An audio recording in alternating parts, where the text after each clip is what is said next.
Hindi nakaligtas sa kamay ng batas ang isang lalaki matapos siyang maaresto sa ikinasang buy-bust operation ng PNP sa Davao de Oro.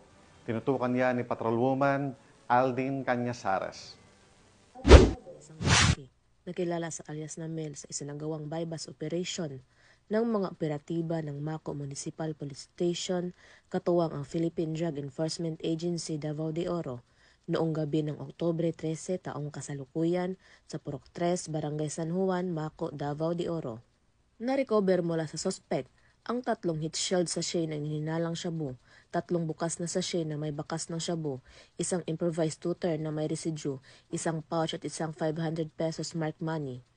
Tinatayang nasa 3 gramo ang kabuuang bigat ng nakupiskang droga na may halagang 20,400 pesos. Ang operasyon ay pinangunahan ng mga tauhan ng Mako Municipal Police Station sa pamumuno ni Police Lieutenant Lorinda Bacaron sa ilalim ng superbisyon ni Police Lieutenant Colonel Jerry T. Cabag at isinagawa sa koordinasyon sa Philippine Drug Enforcement Agency Davao de Oro bilang bahagi ng patuloy na kampanya ng pamahalaan laban sa iligal na droga.